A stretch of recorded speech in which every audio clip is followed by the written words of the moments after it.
소위 계약서가 갖는 의미는 법적 효력이 아니라 이게 안 지켜졌을 때 법원에 계약서를 내야 증거로서의 의미지, 계약서 자체가 꼭 있어야 법적 효력이 발생하는 건 아니야. 이게 정말 중요한 개념이고 이걸 모르시는 분들이 정말 많아.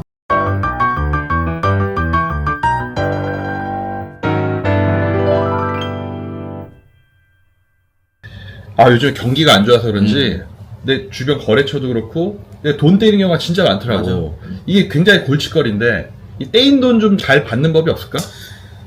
이거 요즘에 경기가 안 좋으니까 솔직히 나도 문의가 많이 오는 편이야. 근데 이제 떼인 돈이라는 건 법적으로는 근데 너무 다양해. 좀 전에 말했듯이 어떤 사업상 미수금 이런 게 있을 수도 있겠지. 거래처에서 미수금이 있을 수도 있고, 아니면 뭐 돈을 빌려줬는데 누구한테 뭐 사업상이든 개인적으로 빌려줬는데 뭐 잠적한다든지 연락이 안 된다든지, 아니면 뭐 말 그대로 투자를 할 수도 있겠지. 어디에 뭐 동업으로 투자를 했는데 동업자가 또 갑자기 연락을 두절한다든지, 아무튼 뭐 소위 떼인 돈이라는 건 법적으로는 너무 다양한 케이스를 갖고 있는데, 근데 일단 이분들이 상담하실 때 이제 가장 많이 물어보시는 게 이거야. 그러니까 쉽게 얘기해서 문서가 없다 나는. 물론 돈을 빌려줬는데 그냥 믿고 빌려줬다 라든지, 아니면 뭐 늘 거래하던 데니까 그냥 이제 돈 입금해줬다, 뭐 이렇게 말씀하시는 부분이 있어. 그래도 과연 받을 수 있냐 말씀하시는데, 법적으로는 사실 큰 문제는 없어. 이게 우리가 이제 소위 계약서를 쓰는 이유는 법적인 효력하고는 상관이 없어. 친구랑 나랑 예를 들어, 야 뭐 우리 너 나한테 100만 원만 빌려주고 나 한 달 있다 갚을게. 이자율은 이제 안정해도 되고 이제 이 정도 해서 내가 한 달 있다 상환할게.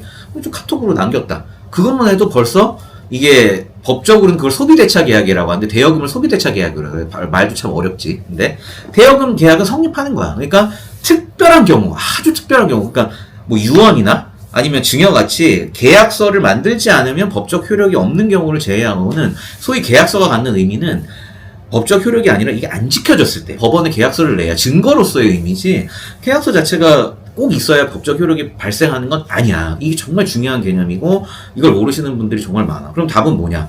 뭐 대화 나눈 거라든지, 아니면 뭐 녹취한 거, 카톡 한 거라든지, 그것만 법적으로 구성할 수 있을 정도. 대여금이면 얼마 꿔줬고 언제까지 갚을 거고 뭐 이자율은 어느 정도고, 서로 뭐 이런 얘기 그냥 하잖아, 편하게. 그 정도면 이미 대여금 계약은 성립한 거다. 그러니까 당연히 변제기가 지났다. 예를 들어 내가 뭐 지금 5월 30일까지 갚아야 되는데 안 갚았다 그럼 지금 지났잖아. 그럼 그 이해 안 돼, 채무 불이행이니까 거기에 따른 청구를 할 수 있으니까 그 부분은 크게 문제가 없다. 자, 그럼 청구를 어떻게 할 거냐? 그럼 이 상황에서 가장 생각나는 게, 그럼 나 할 수는 있으니까 이 증거 모아서 다 소송해야지 할 수 있는데, 소위 떼인 돈이라는 게 금액도 그렇고, 뭐 금액이 정말 클 수도 있지, 막 몇십억일 수도 있고, 하지만 금액도 그렇고, 소송하는데 시간도 필요하고, 이런 부분들을 다 고려를 해야 돼.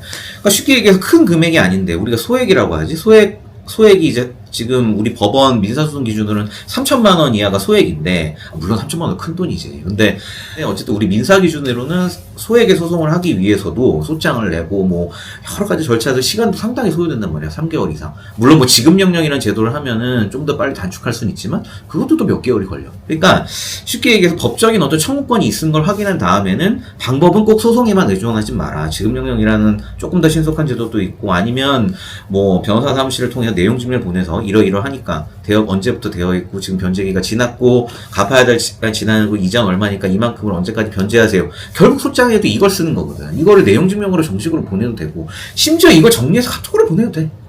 내가 변호사한테 상담을 했는데 이러이러하니까 내가 돈 받을 권리가 있단다. 빨랑 이때까지 갚아라. 아니면 소송하겠다. 이런 식으로 접근을, 다양한 방법들이 있으니까 내가 어느 정도 돈을 떼었는지, 떼인 금액, 그 다음에 이거에 드는 시간, 비용, 이런 것들을 고려해서 어떻게 받을 건지는 정하면 되고, 이때는 법률 전문가하고 좀 상의를 해서 하면은 좀 더 도움이 될 것 같아. 이게 아주 골치 아픈 문제인데 이거는 또 이따가 또 자세하게 한번 얘기를 해봐야겠다.